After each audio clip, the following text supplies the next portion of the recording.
First red heifer in 2,000 years fulfills biblical prophecy and signals end of days.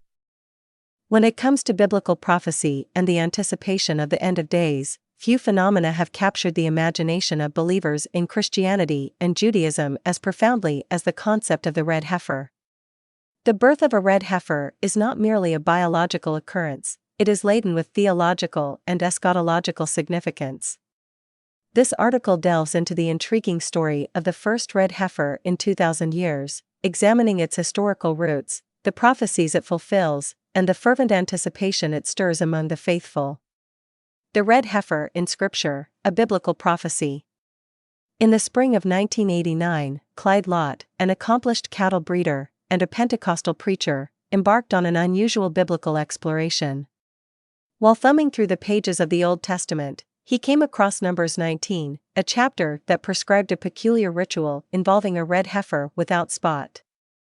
This biblical directive was shrouded in mystery and had puzzled theologians and scholars for centuries.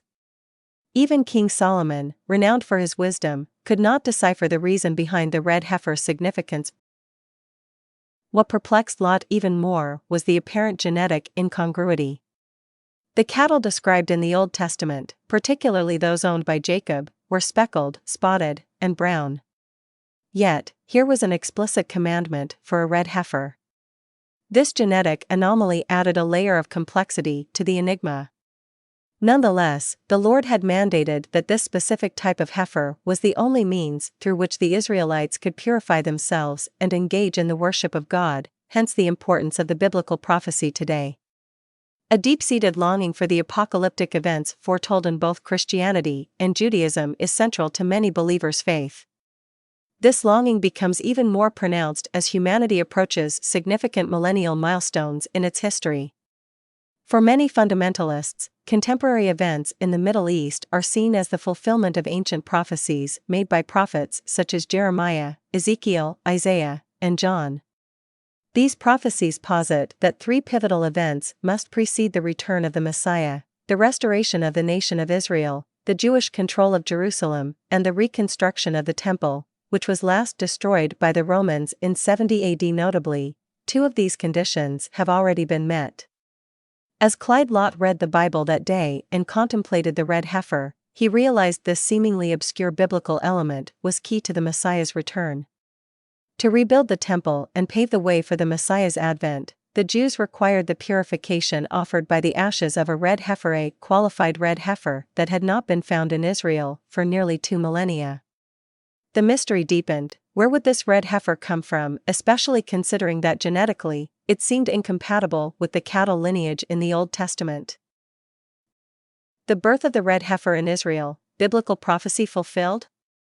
While searching for a qualified red heifer in Israel remained elusive for years, a miraculous event occurred in August 1996. A red calf was born in Israel.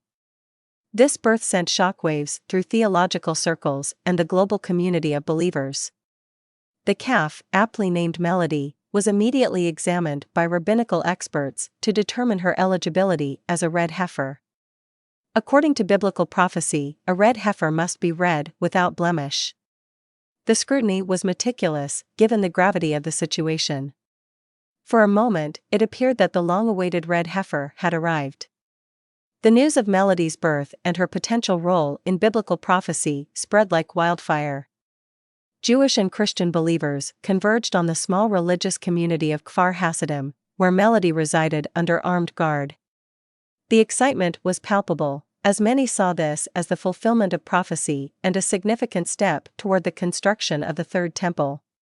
However, this momentous event also triggered alarm among some within the Jewish and Muslim communities. A columnist for Haaretz called for the immediate destruction of the calf, likening the potential harm from Melody to that of a terrorist bomb. Even Rabbi Shor, who had initially pronounced her eligible, cautioned that the time for rebuilding the temple had not yet come. The quest continues. Despite the ultimate disappointment with Melody's eligibility, the quest for a qualified red heifer persisted.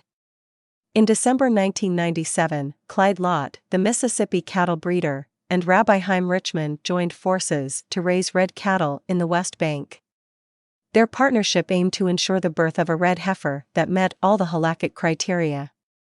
Lott's efforts included plans to ship cattle embryos to Israel, providing the nation with top-quality livestock in the future. The red heifer's role in biblical prophecy continues to captivate the imagination of believers, aligning with their hopes for the imminent end of days. The story of the red heifer is an extraordinary journey through faith, biblical prophecy, and the anticipation of eschatological events. From Clyde Lott's initial discovery to the birth of Melody and the ongoing quest for a qualified red heifer, this narrative encapsulates the deep-seated beliefs and fervent expectations of believers in Christianity and Judaism. As the world watches, the mystery of the red heifer unfolds, bringing the promise of an imminent end of days and the long-awaited return of the Messiah ever closer. Thank you for watching. Please don't forget to subscribe, like and share the video. By doing this you will help me a lot. Thank you very much.